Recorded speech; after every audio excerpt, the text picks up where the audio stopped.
Ating tunghayan ang Bible kasi dito tayo mag-aaral. Ganito ang sabi ng Bible, inyong pakinggan habang binabasa ko. Dahil sa ang mga anak ay mga may bahagi sa laman at dugo, siya naman ay gayon ding nakabahagi sa mga ito, upang sa pamamagitan ng kamatayan ay kanyang malipol yaong may paghahari sa kamatayan. Sa makatuwid ay ang dyablo. Then, 1 Corinthians 15 verse 57. Datapwat salamat sa Diyos na nagbibigay sa atin ng pagtatagumpay. Yun. Sa pamamagitan ng ating Panginoong Kristo. Mga kapatid, ang pagtatagumpay ay hindi dahil ni Mayor, ng Presidente, ng Kapitan, ni Maria, ng Pope, ng Pastor. Maliwanag ang sabi, salamat sa Diyos na nagbibigay sa atin ng pagtatagumpay sa pamamagitan ng ating Panginoong Kristo. So, wala tayong kikilalaning dahilan para magkaroon ng pagtatagumpay, kundi ang Panginoong Hesus lang. Tayo po muna yung manalangin. Panginoon, pakipagpala po ng pagkabasa na yung mga salita. Patnubayan kami ng Banal na Espiritu sa pangalan ng Panginoong Hesus. Amen. Okay? Atin mong pag-usapan ngayong umaga, God is able to conquer. God is able to conquer. That is a victory. Kaya ng Diyos magtagumpay. No? At nais ko po sabihin niyo, ang pagtatagumpay, hindi dumami ang pera mo. Dahil marami ang pera, ngayon hindi na makatulog. Lalo yung mga nagnakaw ng trilyon, mali-malita. Hindi ho. Lalo na kung ang pera mo kuha sa masama. At kahit may kuha sa marangal, hindi pa rin yan ang tunay na tagumpay. Hindi ang tagumpay yung marami kang natapos na kurso. Hindi ang tagumpay ay yung ikaw ay may magandang bahay, marami magandang sakyan. Yan pa'y palamuti lamang ng buhay. Pero hindi po yan ang tunay na tagumpay. Mga minamahal, sa totoo na, marami magandang bahay, balais pa eh. Maraming may mga sasakyan magaganda, hindi pa rin magkaintindihan ng buhay. Dahil si Solomon, nasabi ng Bible, lahat ang gustong makamtan ng isang tao, lalo ng lalaki, nakamtan ni Haring Solomon. Mga kapatid, gusto mo ng talino? Wala na tatalino kay Solomon. Gusto mo ng marangyang bahay? Wala nang gaganda sa bahay ni Solomon. Gusto ng lalaki, mga kabiyak? Ang kanyang kabiyak, 1,000.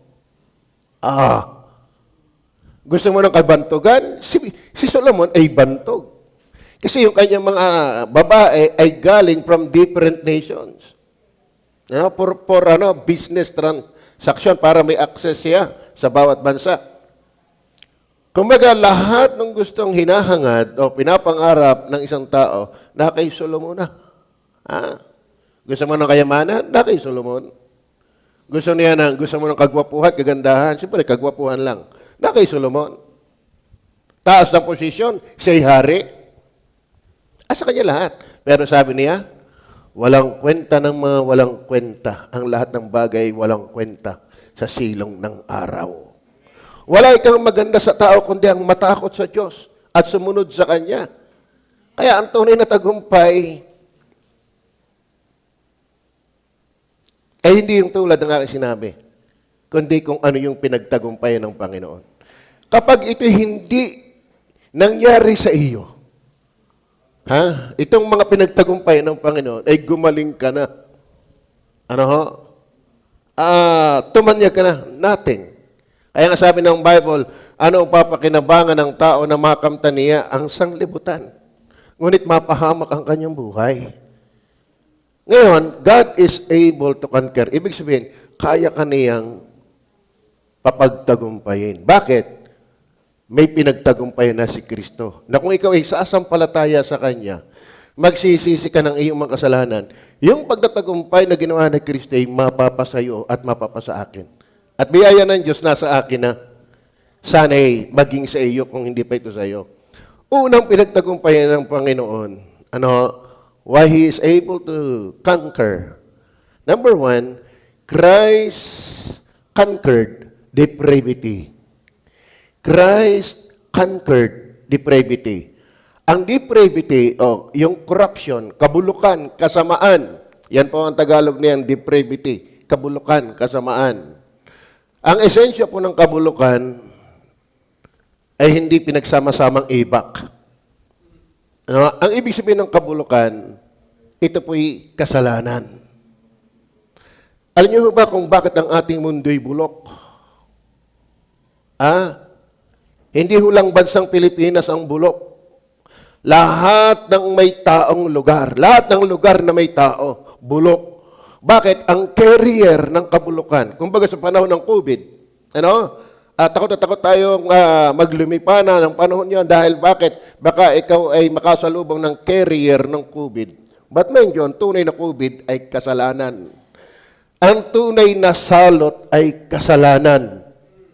Are you with me? Kahit hindi na ho ngayon napapanahong usapan ang COVID, pero buhat nang bumagsak ang tao sa kasalanan, doon pa sa halabanan ng Eden, hanggang ngayon, hanggang sa darating na panahon, tayo'y sinasalot ng kasalanan. And mind you, walang individual na hindi nagkasala. Bata ka man, lalaki ka man o babae, nag-aral ka man o hindi, anong mga bansa nandoon ka, mayaman ka man o mahirap, walang matuwid, wala kahit isa.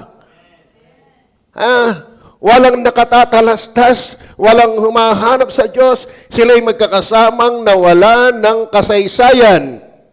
Walang gumagawa ng mabuti, wala kahit isa, sapagkat ang lahat ay nangagkasala nga at hindi nangakabot sa kaluwalhatian ng Diyos. Lahat makasalanan, lahat na pagtagumpayan ng kasalanan. Walang taong hindi nadaig ng kasalanan, sapagkat walang taong hindi nagkasala. In fact, ang tao ipinaglilihi pa lang, nagmana na ng kasalanan. Kaya huwag ka magtaka, bakit hindi mo naman tinuturoan magsinungaling habang nalaki sinungaling? Hindi mo naman tinuturoan maging matigas ang ulo, pero habang nalaki matigas ang ulo. Bakit? Likas na yan. Ang tao'y napagtagumpayan na ng kasalanan. Alam niyo ba, hindi lang napagtagumpayan ng kasalanan? At kung sino? Si Jesus. Kaya walang tagapagligtas kundi si Jesus. Bakit? Siya lang ang hindi nadaig ng kasalanan. Kaya huwag kang lalapit sa Pope, nadaig din niya ng kasalanan. Huwag kang lalapit kay Maria, nadaig din niya ng kasalanan. Huwag kang lalapit kung kani-kaninong Poncio Pilato, leader ng mga reliyon. Bakit? Walang taong hindi nadaig ng kasalanan. Ang taong hindi lang nadaig ng kasalanan ay yung Diyos na nagkatawang tao, ang ating Panginoong Jesus.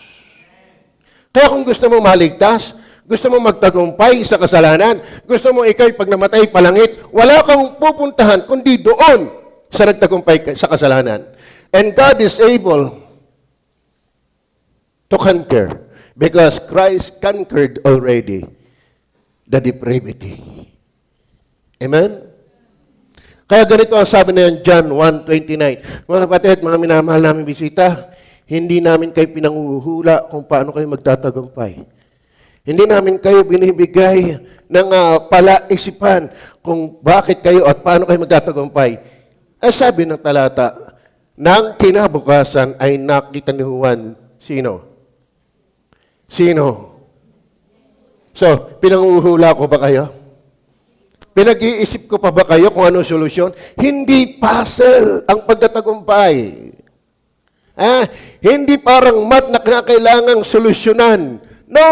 Ang liwanag dyan na sabi, nang kinabukasan ay nakita ni Juan. Sino?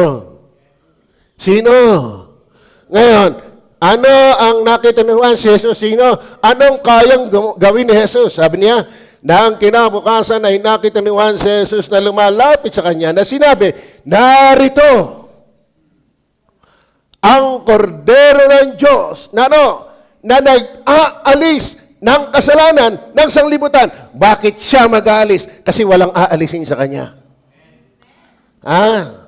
Bakit siya nagtagumpay? Bakit hindi nga siya nadaig? Siya nag-aalis, hindi siya nalagyan. Kaya kung gusto mong malis ang iyong kasalanan, magsisi ka, lumapit ka kay Jesus. Bakit? Siya nag-aalis. Hindi lang nagtataklob, nag-aalis. Hindi lang naglilinis, nagtataklob na, naglilinis pa, nag-aalis pa. Sino yan? Christ conquered depravity. Kaya hindi tayo nanguhula kung paano maliligtas. Ha? Amen? Hindi tayo kakapa-kapa. Napakaliwanag.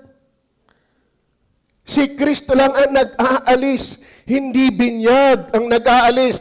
Alisin nyo sa inyong paniniwala na ang ating daw kasalanan ay naaalis yung original nating kasalanan. Pag nabinyagan ka, sala yan sa Bible. Ang sabi ng Bible, narito ang kordero ng Diyos na nag-aalis. Sino ang nag-aalis? Kordero. Yan po yung tipo ni Kristo, yung kordero. Kasi sa Old Testament time, para katanggapin ng Diyos, kailangan naghahandog ka ng tupa na walang kapintasan. At yun ipapatayin. Yun ang magre-represent ng iyong buhay para tanggapin ka ng banal na Diyos. Tatanggapin ka ng Diyos at dadalhin sa langit. Dapat si Kristo ang iyong kordero. Amen? Gusto niyo ba pag namatay, tiyak na palangit? Hindi kayo manghuhula. Hindi puzzle. Hindi parbagang. Pagdating mo sa simbahan, may inisip ka tuloy. Naging puzzle pa tuloy. Tama na, parang lalaglag. Hindi, no. Wala. Ayaw natin ng ganun. Tingnan pa natin. Romans 6 verse 9 and 10. Nalalaman natin, sino? Okay, so, maliwanag ba? Si Kristo ba? Pag si Kristo, therefore hindi si Maria. Si Kristo ba at Maria, iisa? Kung si Kristo, therefore hindi relihiyon. Ang relihiyon ba si Kristo iisa? Hindi. Yan. Nalalaman natin si Kristo na nabuhay na mag-uli sa mga patay ay hindi na mamamatay. Ang kamatay ay hindi nagkahari sa Kanya. Hindi nagkahari sa Kanya. Hindi siya nadaig. Hindi siya dominado. Kaya, He is so able to conquer depravity. Why? Hindi nagkahari sa Kanya ang kamatayan. Mamaya, madagamit pa rin natin yan. Then verse 10. Sapagkat ang kamatayan na ikinamatay niya ay kanya ikinamatay na minsan sa kasalanan. Kasi kaya nagkaroon ng kamatayan dahil ang kasalanan. Datapot ang buhay na kanyang kinabubuhay ay kanyang ikinabubuhay sa Diyos. Si Kristo ay hindi pinaghaharian ng kamatayan at ng kasalanan, kaya siya'y kayang magligtas. Kaya niyang magbigay ng pagtatagumpay dahil hindi siya talunan. Aba, paano ka magbibigay ng tagumpay kung ikaw mismo'y talunan? Naintindihan niyo ba yan? Sabi nga sa inyo mahirap bumuhat ang lumpo sa kapwa lumpo. Ang hirap nun.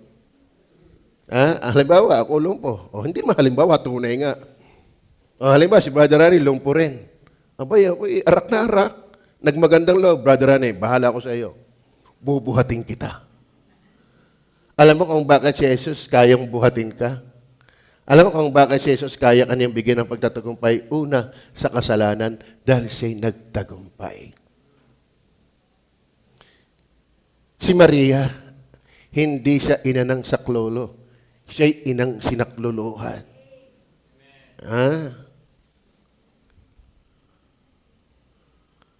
Are you with me? Tingnan pa natin. Hebrew 9 verse 26. Sa ibang paraan ay kailangan na siya'y magbatang madalas mula ng itatagang sanlibutan. Datapat ngayon ay minsan. Siya'y nahayag sa katapusan ng mga panahon upang alisin ang kasalanan sa pamamagitan ng pagkahandog ng kanyang sarili. Noon ang mga Levita, mga priest ng Old Testament, sila yung nangangasiwa sa handog pag nagpapatay ng tupa, pag nagpapatay ng kambing, pag nagpapatay ng toro, ng mga walang kapintasan, yun ay dadalhin sa kapakanan ng mga taong gustong tanggapin ng Diyos. Pero yun ay paliban-liban. Yun, actually, nawala na nga yan. Pero si Kristo minsang inihandog. Ang kanyang buhay inihandog doon sa krus ng Kalbaryo. Siya'y naghirap, nagtiis. Lahat ng alimura, lahat ng paghamak, lahat ng pasakit ginawa sa kanya, lahat ng paggugupit, hanggang siya ipinako sa krus na matay, inilibing 3 araw, nagbangon maguli. Ito yung korderong inihandog talaga na nag-aalis ng kasalanan. Sabi diyan, datapwat ngayon ay minsan siya'y nahayag. Minsan lang. Sa katapusan ng mga panahon, upang alisin. Ang alin? Alin ang alisin? Ang kasalanan sa pamagitan ng pagkahandog ng kanyang sarili. Mga kapatid, si Kristo na ihandog na doon sa krus ng Kalbaryo. Kaya kung ikaw ay mananampalataya sa Kanya, walang kasalanang hindi niya kayang alisin. Ang iyong masamang nakaraan, ang iyong masamang kasalukuyan, at posibilidad na masamang hinaharap, yan ay saklaw ng iisang ipinangbayad na buhay ni Kristo. Kaya si Kristo lang ang persona, ang tao na nagtagumpay sa kasalanan, kaya kaya kaniyang pagtagumpayin dito. Klaro ba? Oo. Ano ibig sabihin, Pastor? Kapag ako nanampalataya kay Kristo, ipinagtagumpayan niya ako, hindi ka nahahatulan ng Diyos. Hindi ka naparurusahan ng Diyos. Bakit? Inalis na nga eh. Naintindihan niyo ba yun? Ang diabetic, para daw mabawasan yung mabubulok, pinuputol ang paa, pero nabubulok pa rin. Diga? Hanggang liig ang putol. Ano? Kasi hinahabol ng sugar eh. Diga? At tayo nakaputi, puro mga nakaputi yata dito ngayon ah. Mamayang hapon, nakaputi kasi tayo. Diga? Minsan naduduman ito. Naduduman ito. Pero pag magaling kang maglaba, nawawala yung mancha. Diga? So, bit mo palalabhan. Kung bagong laba, malinis, wala naman siya. Bit mo palalabhan, wala naman siya. Ba't ka pa ilalagay sa tubalan? Malinis ka na. Ba't ka pa dadalhin sa impyerno? Malinis ka na. Ano? Kumbaga, sa isang convicted, paparusahan, nakulong, pero pinalaya, pinawalang sala, dahil inalis ang kasalanan dahil ng kamatayan, nang nagbayad sa Kanya. Ang Panginoon nagbayad sa ating kasalanan. Hindi ka napaparusahan, wala nang hatol. Kaya kaya ka niyang pagtagumpayin. Tatandaan ninyo ha, ang kasalanan na magdadala sa iyo sa akin sa impyerno. Pero wala na siyang dahilan kung napagtagumpayan na niya yan. Pero hindi automatic na si Kristo nagtagumpay, tagumpay ka na rin.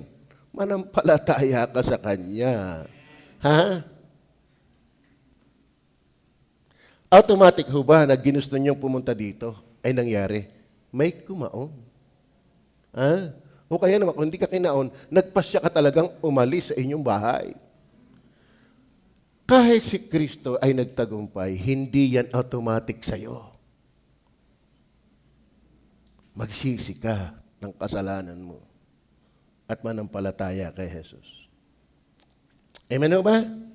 O, tingnan pa natin. Sabi ng Bible, Hebrew chapter 10, verse 12 hanggang 14. Tingnan niyo po sabi. Ngunit siya, nang makapaghandog ng isa lamang, sapat yan. Yung ginawa ni Kristo, mabisa yun, magpakailanman. Isa lamang hain patungkol sa mga kasalanan, magpakailanman ay umupo sa kanan ng Diyos. Verse 13. Buhat noon, ay naghihintay hanggang sa ang kanyang mga kaaway ay maging tungtungan ng kanyang mga paa. Verse 14. Sapagkat sa pamamagitan ng isang paghahandog, ay kanyang pinasakdal magpakailanman ang mga pinapaging banal. Mga kapatid, kapag ikinakipagkaisa kay Kristo, manampalataya ka, please, magsisi ka ng iyong kasalanan, sakdal ka na sa paningin ng Diyos. Bakit? Kaya ka niyang pasakdalin, kaya ka niyang pagtagumpayin, kasi siya ang nagtagumpay. Ako'y palangit pag ako'y namatay. Bakit? Ang sinampalatayanan ko'y hindi talunan. Yan, hindi niyo ba yan? Paikinampalataya sa Pope. I-search niyo ang history ng mga Pope. Magugulantang ka. Ha? May kinanampalataya sa religion, i-search mo, may Google tayo, may GPT ka pa nga eh. Ang problema sa atin, basta lang ang tango ng tango. Alam mo, sabi nga ni Solomon, sumisigaw ang karunungan sa lansangan. Ano ibig sabihin? Marami ka nang pwedeng paghugutan ng karunungan ngayon. Ang problema lang sa iyo, hindi ka nagmamalay, nag-aantay ka na lang papunta ng impyerno. Amen? Pero salamat, andito ka ngayon. Nais kong sabihin sa iyo, kaya ka niyang iligtas. Bakit? Si Kristo hindi napahamak. Kung si Kristo napahamak din, hindi ka niya kayang iligtas. Kung si Kristo talunan din, hindi ka niya kayang pagtagumpayin. Pero ang Panginoon, hanggang sa kamatayan, hindi nagkasala. 1 John chapter 3 verse 5 and 8. At nalalaman ninyo na siya'y nahayag, nagkatawan-tao ang Panginoong Hesus, upang mag-alis ng mga kasalanan. Praise the Lord. Pastor, kaya ba talagang alisin ng Panginoon ang aking mga kasalanan? Paano kung kayo nagkakasala ulit? Alam niyo ba, ang inalis ni Kristo ay yung kapangyarihan ng kasalanan. Kayo ba yung nakaranas matibo? Yung matibo ng isda. Yung kilikili ay parang may kulani. No? Kasi bawat ng hito, may tibo. Oh, ito na lang. Ahas. Nakita ba kayo ng kobra? Nakita na ba kayo ng kobra? Pag kinagat ka, ano mangyayari sa'yo? Lalo yung African cobra. Yun daw ay singa pa lang. Pag hindi ka na maingat, hindi ka pa nakakagat, singa pa lang. Shhh! May mga kobrang hindi ganon. Pero may kobrang ganon, singa pa lang, pag ikitutok, nasanghap mo yon, may epekto. Ay di lalo kung nakagat ka. Pero kung halimbawa yung African cobra, nakagat ka, pero naalsan na pala ng kamandag, mamamatay ka pa ba? Sapagkat ngayon ang mga ahas naaalsa ng kamandag. Para mga bilot, naaalsa niya ng ng tawag yan, ng rabies. So ang mga ahas, kaya ding alsan ng kamandag. Kita ko ngayon ng gano'n doon sa may foam. Kita mo natuloy yung mga kamandag. Hanggang kagat, natulong kamandag. Hanggang maiga yun. Pero bumilang ka daw uli ng araw, mayroon na uli, pakakagatin mo uli. Ang punto, naalis din yung kamandag. At kapag ang ulupong o yung kobra ay nakagat ka, na naalis ang kamandag, hindi ka mamamatay. Ganito ang ibig sabihin ng Panginoon. Ang Diyos hindi nakamandagan ng kasalanan. Si Adan at si Eva, natuklaw ng ahas doon sa halaman ng Eden. At yung kamandag na yun, nananalaytay sa bawat generation. Pero kapag ikinakay Kristo, inaalis na yung kamandag. Are you with me? At kamandag niyang ipinapalit. Hindi siya ahas, kundi yung kanyang katwiran. So, ibig sabihin, Pastor, paano? Napatawad ngayon. Paano yung hinaharap ko? Paano yung nagagawa kong mali? Alam mo, nakakagawa ka lang ng mali, pero hindi ka na nabubuhay dyan. Hindi ka nabubuhay dyan. Pero, kasama yun sa pinatawad. Kahapon, ngayon, at magpakailan. Bakit? Si Kristo din naman ay kahapon, ngayon, at magpakailanman. Kaya saklaw niya ang lahat.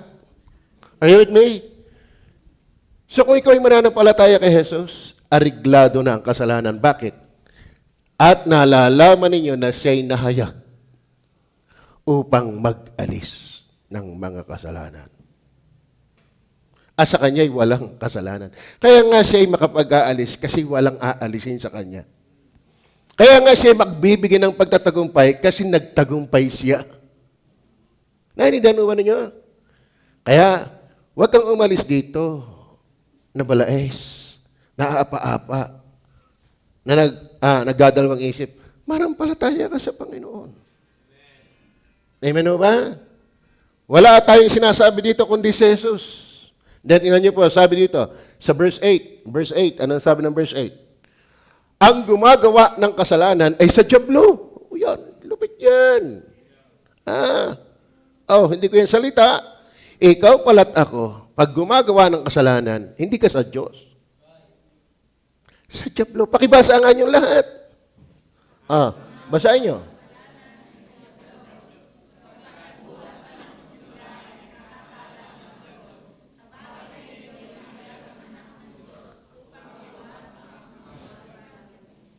Ang gumagawa ng kasalanan ay sa Diablo. Oy. Ano ba yung mga kasalanan na yan? Marami yan. Inanunood ka ng pornography. Sa Diablo yan. Nagsisinungaling ka. Sa Diablo yan.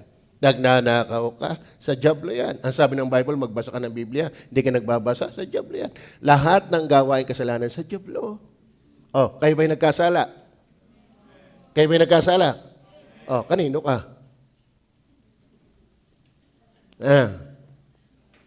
Kanino ka? Huwag mo sasabihin yung people pa ako, pastor. Kalain mo, yung pumatay sa school? Mali yung batas na Dapat talaga, mga 12 below. Dala na ng batas, ng penalty. Alam mo, ang sabi ng mga pumatay, tayo naman minor de edad. Alam nila nagja-justify sila Kaya kahit pumatay, meron pang pinanood sa akin, isang babae pinagsasaksak yung mga grade 5 ng mga students. Bakit? Hindi natatakot sa batas. Bakit? Minor daw sila. Kaya wag mo sasabihin sa akin, yung people ka, wala kang kasalanan. Ikaw nga ang magaling magtago ng iyong kasalanan. Pati bulsa na may bulsa, lagi mong dinukutan. Sasabihin mo napasok ka, pero ikinasasagingan. Ikay nasa SM, nagbubulakbol ka. Huwag mong sasabihin bata ka, hindi ka makasalanan. Dahil sabi ng Bible, walang matuwid. Wala kahit isa. Kasama ang bata doon. In fact, sabi ng Bible, ipinaglilihi pa lang tayo.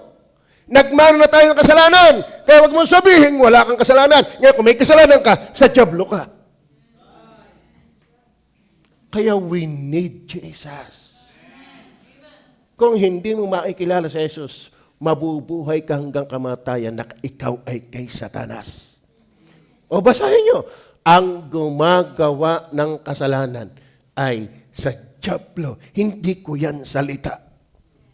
Pero anong magandang balita? Sapagkat buhat ng pasimulay, nagkasala ang Diablo. Sa bagay na ito'y nahayag ang anak ng Diyos. Kaya nagkatawang tao si Kristo. Kaya hindi naniniwala si Kristo Diyos na nagkatawang tao, walang pag-asa yun. At saka, mananatiling sa Diablo. Kaya mga kapatid, nais ko linawin sa inyo, hindi lahat ng relihiyon sa Diyos. Bakit? May mga relihiyong hindi naniniwala na si Kristo yung nagkatawang tao. Isa na dyan ang Iglesia ni Kristo. Isa lang na dyan ang Muslim. Isa na dyan ang Mormon. Isa na dyan ang Saksi ni Jehovah. Hindi sila naniniwala na si Kristo ay Diyos na nagkatawang tao. Pero, sino mag-aalis? Sinong tao magtatagumpay sa kasalanan? Kung hindi siya nagkatawang tao. God is able to conquer. Why? Christ conquered depravity. Sa bagay na ito, nahayag ang anak ng Diyos upang iwasak ang mga gawa ng Diablo. Ano mga gawa ng Diablo? Yung ang kasalanan. Amen? Kaya gusto niyo ba mabago? Hindi mo kaya. Hindi kaya ng magulang mo. Hindi kaya ng school. Yung mga nagnakaw ng bilyon-bilyon, matatalino sa school yun. Mga cum laude yun.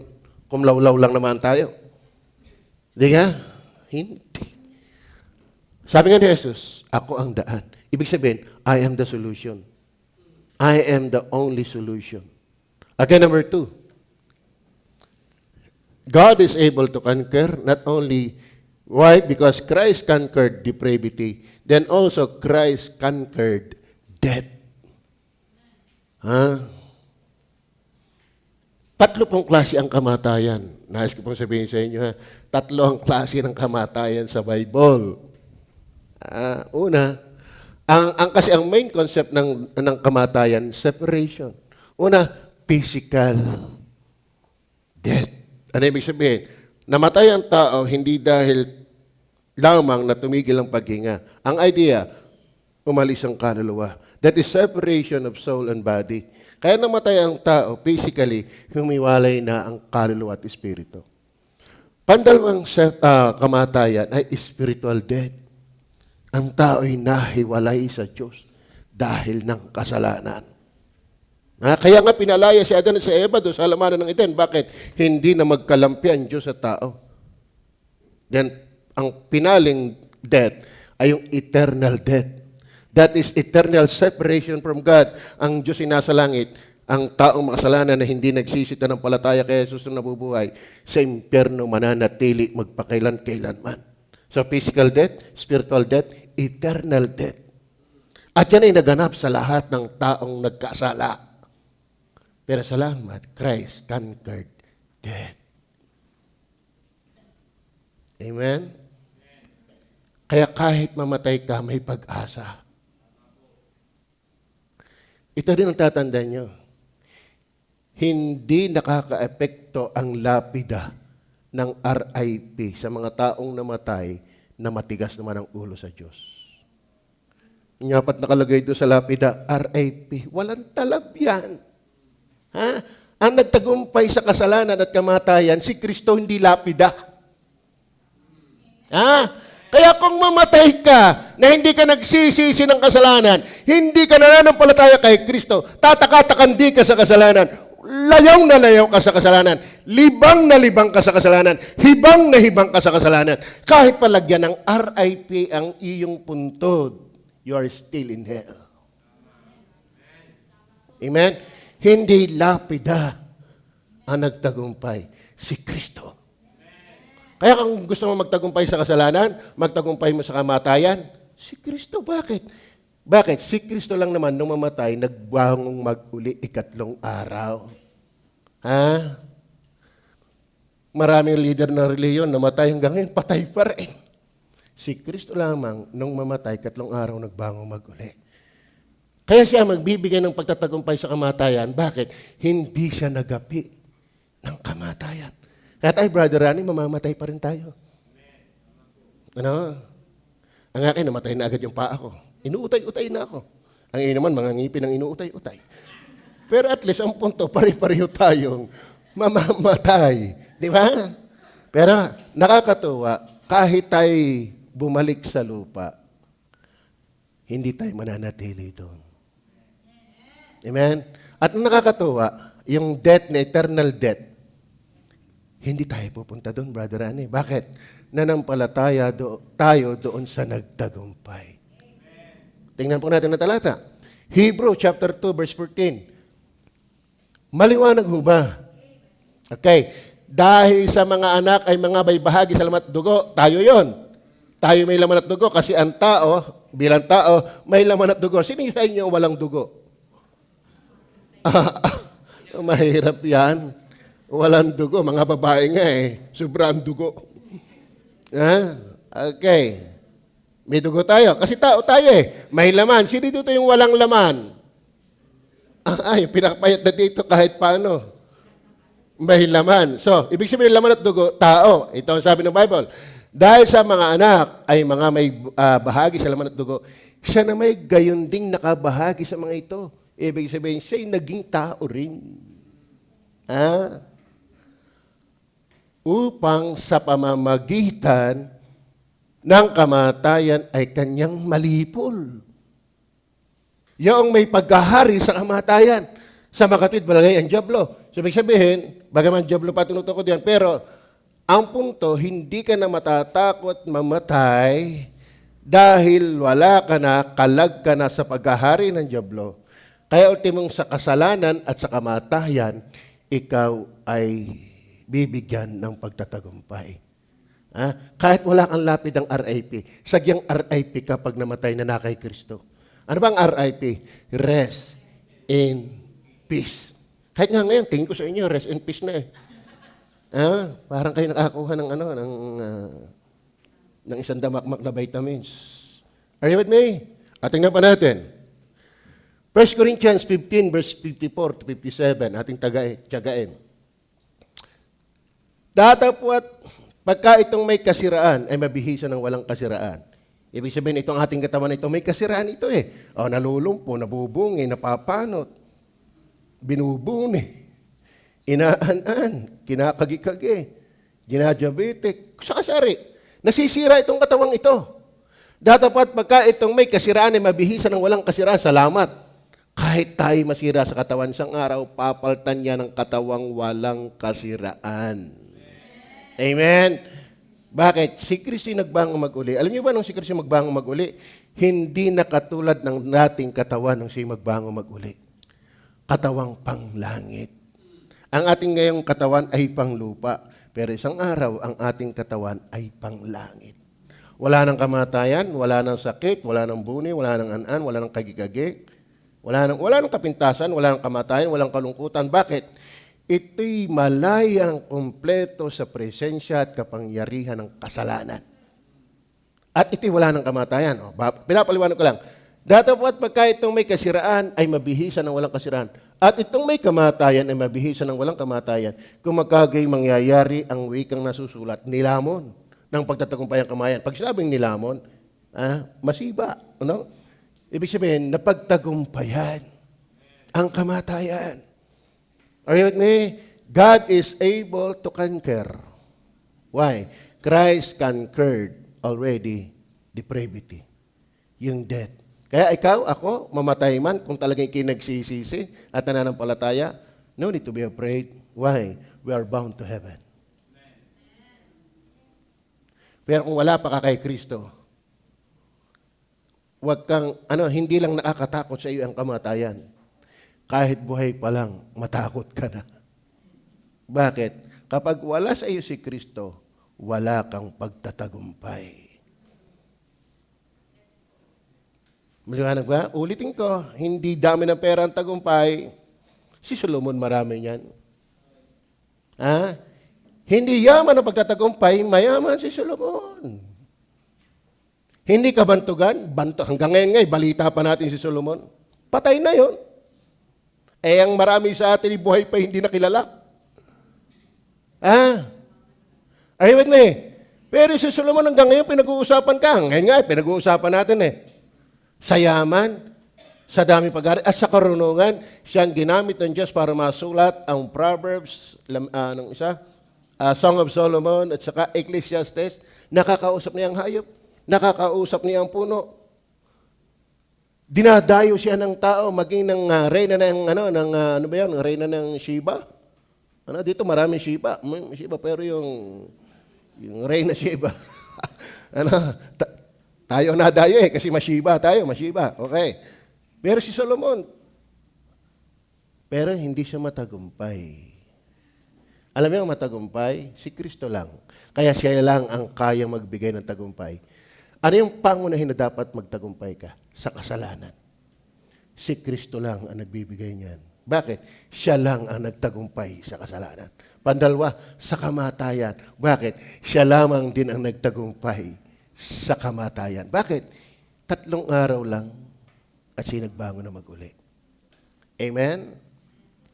Okay. Ano ba? Kung magkagay verse 55. Saan naroon o kamatayan ng iyong pagtatagumpay? Wala na. Saan naroon o kamatayan ng iyong tibo? Ito sinasabi ko sa inyo, tibo. Kamandag. Ang kamandag ng kamatayan ay ang kasalanan. Kaya lahat ng tao ay namatay dahil ng kasalanan. Kaya tatandaan nyo, 3 kamatayan, physical, mamamatay tayo, hindi maring hindi. Gumaling ka na ng pag-inom ng lahat ng bitamina. Mamamatay tayo. Tama? Sana bago ka mamatay, tiyak mong ikipalangit. Paano mo matitiyak? Si Kristo lang ang nagtagumpay. Kaya kay Kristo ka lang lalapit. Paano ka lalapit? Magsisi ka ng iyong mga kasalanan. Kaya may kasalanan? Ano sabi? Ang gumagawa ng kasalanan ay sa diablo. Kaya ihingi mo ng tawad yan. Hindi ko ito pasabay. Pwede kang ngayon pa lang nakikinig, nabulong ka na Lord. Tinatamaan ako Sorry po. Sorry po. Sorry po. Pakinig ng Diyos yan. Kahit nangangaral pa lang ako, pwede ka nang nabulong sa iyong puso. Lord, sorry po. Sorry po. Then, ipinapangaral ko rin, si Kristo nagtagumpay, therefore, sa Kanya ka manalig. Sa Kanya ka manampalataya. Hindi puzzle lang ating pag-aaral. Hindi, I am not creating problem. but giving the real and clear solution, the Lord Jesus Christ. Bakit? God is able to conquer. Christ conquered sin, depravity, and death. Sa naroon ng kamatayan, ang iyong tibo, verse 56. Ang tibo ng kamatayan ay ang kasalanan. Yan ang power. Kaya tayo namatay dahil ang kasalanan. Pero magandang balita, kaya napagtagumpayan ni Kristo ang kamatayan dahil napagtagumpayan din niya ang kasalanan. Amen? Maliwanag ko ba?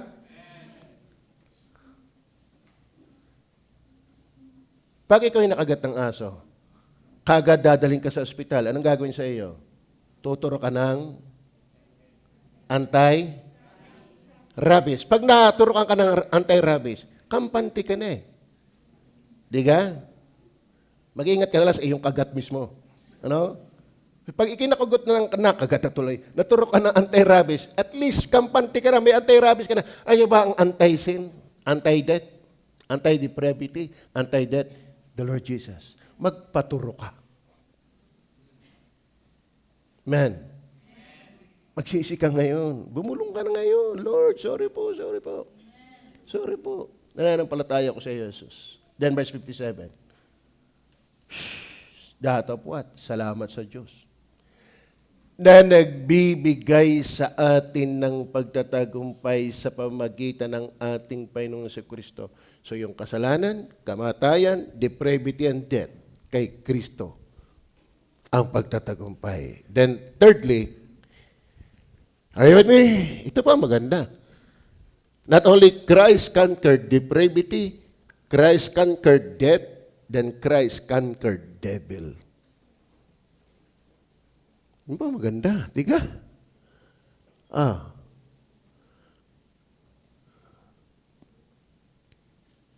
Hebrew chapter 2, verse 14.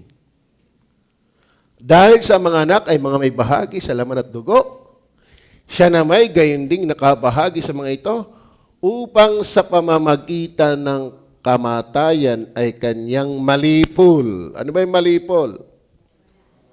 Maalis, mawala. Yung may pagkahari sa kamatayan. Sino naghahari sa kamatayan?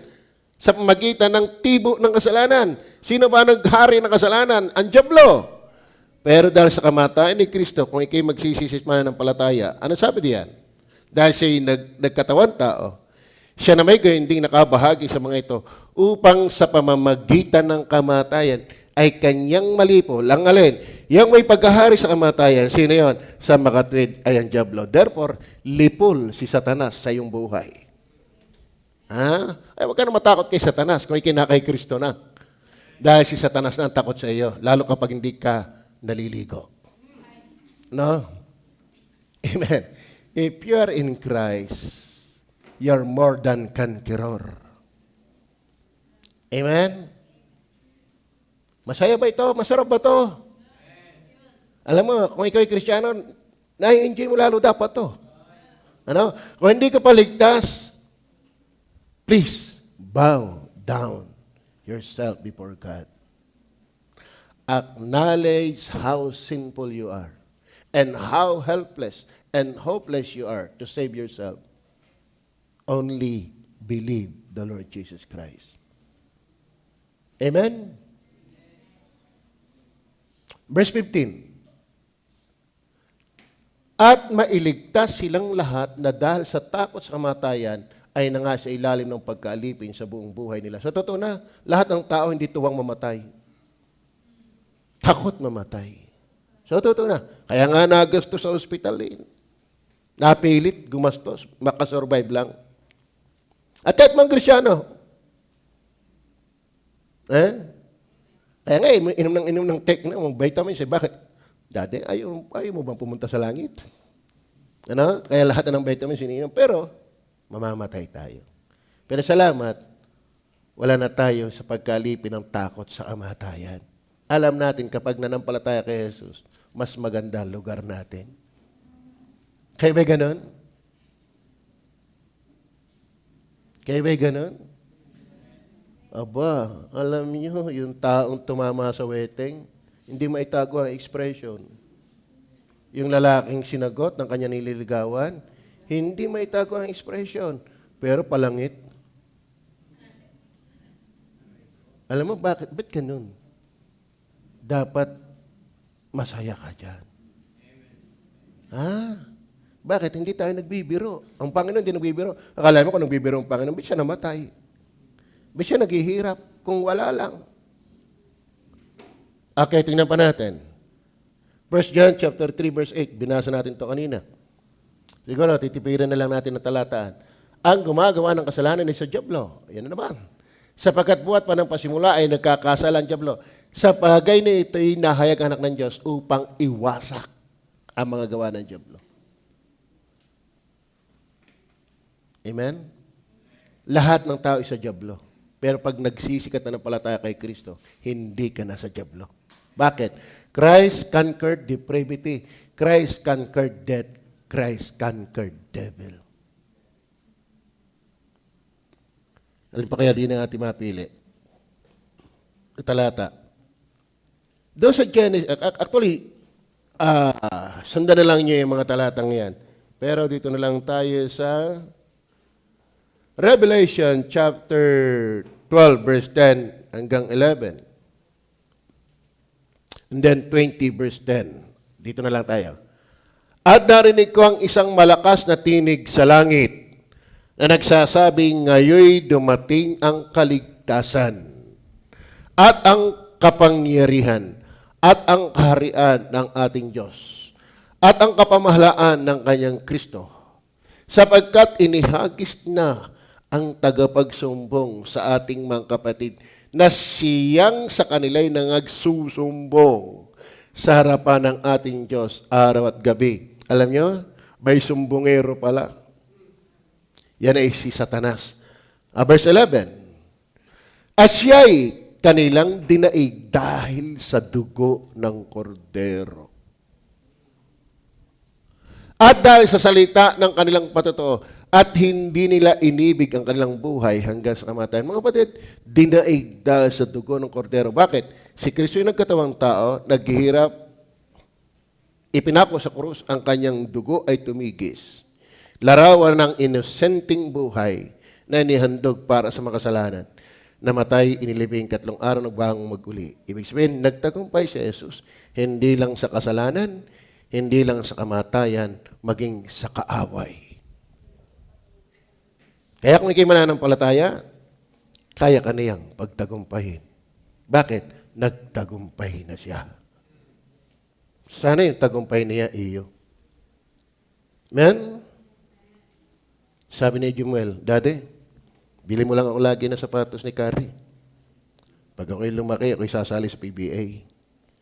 Pag ako'y nanalo, iyo yun. Ako'y kikita ng 1 milyon, 2 milyon, iyo yun.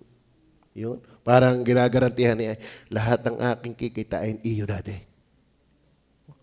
Sabi, mo patangkad muna. No? Nagkakasir muna, agang-aga, basketball, bola na agad. Ang punto ko, si Jim Malene, sasagutin kami mag-asawa, Dati, ako'y mag-PBA. At yung sweldo kay inyo. Ano nga batid? Ang tagumpay ni Kristo ay atin. Kung sasampalataya ka. Amen? Kayo ba'y matagumpay na? Hindi dami ng pera, ha? Pero hindi naman masamang marami ang pera. Lalo kung bibigyan ng pastor. Ano? Pero kung yan lang ang alaman mong pagtatagumpay, kawawa ka naman. Kaya nga sabi ng Bible, kung sa buhay lang tayo nito aasa, ay tayo ang lalong kahabag-habag. Tama? Sana, nananalangin kayo sa inyong puso. Lord, sorry po. Ako pala sa dyablo eh.